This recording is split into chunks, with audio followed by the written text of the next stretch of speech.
What is going on, everybody? What's that thing on my finger? Oh my gosh. I just didn't notice it till I got you one too. You got one too. Brent Abel here, goldballhunting.com. Now promoting the adhesive tape from, or the athletic tape from some company. I can't remember. I'm gonna have We to just don't know. Yeah. Brady, get to it, okay? Guys, another episode of the Gold Ball Hunting Podcast. And by the way, we're going to make this really quick today because I got to be, sorry, Jeff, I got to be in the grass court here in 15 minutes. I know.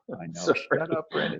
So guys, hang in there with me because I got something I want to kind of gnaw on with you, Jeff, that I saw yesterday that I think a lot of players don't quite get, and I want them to get it if they stay to the end of this episode. So the big question is this. How are tennis players like us who never played on the tour, weren't incredible juniors, or maybe got a late start to the game, how do we consistently compete at our highest skill level without having to grind through endless hours of on-court practice time and still be in the hunt for the victory match after match? That is the question, and Gold Ball Hunting gives you the answers by helping you eliminate your skill level range so that you build a strong foundation of confidence. My name is Jeff Jacklich, and along with Brent Abel, my partner, welcome to Gold Ball Hunting. All right, brother. What is going on today? Give me your 30-second version of that. What is going on? It's a beautiful day in the neighborhood. Okay. Getting ready. We got a couple days coming up here with some gold ballers before they head down to the Plaza and the Palm Desert and the Wilson. And then I'm heading down Wednesday. Yes. Yeah, good. Oh, that'll be great.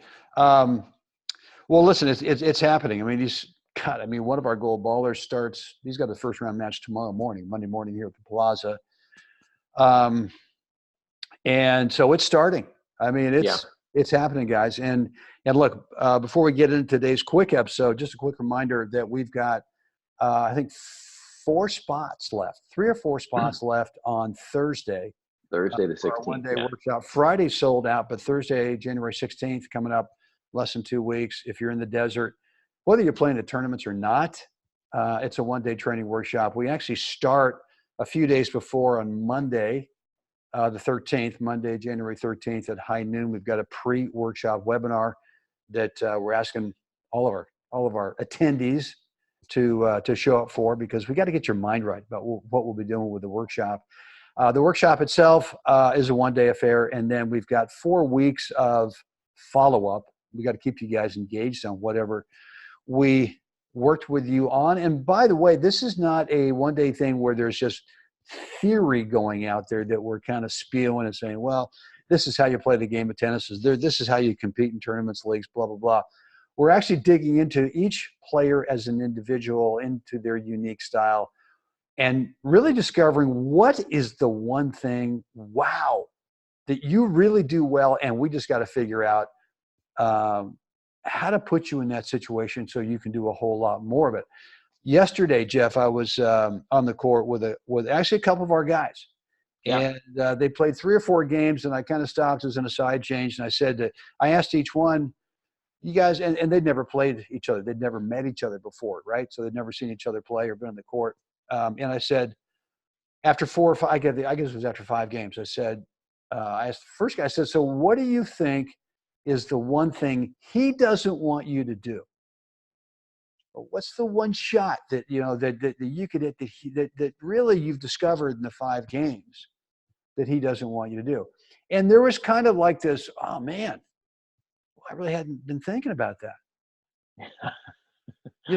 And which is poking at the thing he doesn't like. Yeah, right. And so it got him thinking. It got both guys thinking about, wow. So that's what I really should be doing with an unknown opponent for the first 4 games. And I told him, I said, look, anytime I play someone new, or if I haven't played a guy for a really long time, I feel like the first 4 games, 5 games, kind of probing, kind of seeing what's going on. And I'm not just, I'm really looking for, is there a little chink in the army, in the armor over there that I can work, that I can really sort of work on? Because how more efficient do we want to make winning? You could sit there and go, well, my A game is this, and you could work it and work it and work it, and golly, my A game is perfect for that guy. He loves it. So you might win that match 6 in the third after 4.5 hours. And then if you're playing a tournament, you're probably not going to make the bell the next day. Or if you do make the bell, you don't have it. So your job as a player against someone new. And we even mentioned, what was it, yesterday, maybe a couple of days ago, Jeff, you were talking about players really ought to have a little journal in their bag. Yeah. And just like you were doing in college with Rich Anderson, writing down notes and then kind of collaborating with your teammates on certain opponents. And really the whole point of that was to, where's that weak link in that guy's game? Because I want to, especially if you're playing tournaments. I mean, look, I played tournaments where it's a draw of, 128. I remember the 50 Nationals when I took that time off between the 35s and then I got back into the 50s. And my first tournament unseeded it wasn't Santa Barbara. It was the year before they went to Santa Barbara. It was in LA. I think it was Huntington Beach. I'm unseeded. I'm in the first round of 128. And I'd finally won 5 matches and I was only in the quarters. Right. Or maybe it was the semis or whatever it was. Or no, I'd won 4 and now I'm in the quarters. Right. And I'm getting a little tired on this thing, right? But my point is that if you're playing tournaments, and even if it's not a draw, 128, there's a chance if you got to play 3 matches, 4 matches, one day after another, the smartest way you can advance yourself is to be looking in those first 4 or 5 games when you don't know your opponent. What is a weak thing? What can I do that they don't want? And once you find it, you work that sucker. You just work it. Yeah. And you work it, and you just, even if they know it's coming, even if you're serving at 5-4, 40-30 in the second set, and you keep it going. Just keep it going. And look. Poke it. Poke it. And get on and off the court as quickly as possible. Yeah. So that you can serve for whatever you got to do the next day. Right. You got to figure it out. And then not only just not what doesn't he seem to like, but now I got to figure out what got me there. What little nuance, what pattern, how do I construct it so I can get to that shot, that I can create that discomfort? How do I get there? Right. Because that's the other side of the coin there is that it's not just what to poke at, but now how do I get to do that more often? Right. And it could be that, that his big weapon is that forehand. Well, if you're righty and you've discovered he doesn't want a low ball to his backhand because he's really trying to go to the low ball and really kind of artificially top it. And that's his thinking. Well, maybe on the deuce side, I'm going to serve the guy out wide, big to that forehand. And now whatever I get back, I'm going to slide it over to that ad side nice and low. Right. And see what happens. And look, all this stuff is not based on a one shot. Well, what's the one thing that I can do with one shot that will win the point? It might be that there's one thing you find out he doesn't like that actually he can get back and play, but really sets you up, really gives right. you And that's the point of that. What can I poke at that actually creates the major opportunity for me to take control of the point, and right. and that thing that you poke at may not be necessarily the weak, like he misses, but he seems to respond the same way every time I create this. He seems to do this every time. Right. And so if I know that, I don't need to fear it. I can start to use that then to my advantage. So that's the subtlety of that, of what you're describing, is that it doesn't mean that the guy misses or the gal misses. It means that you're starting to see a pattern in the response, and how do I now use that to my advantage?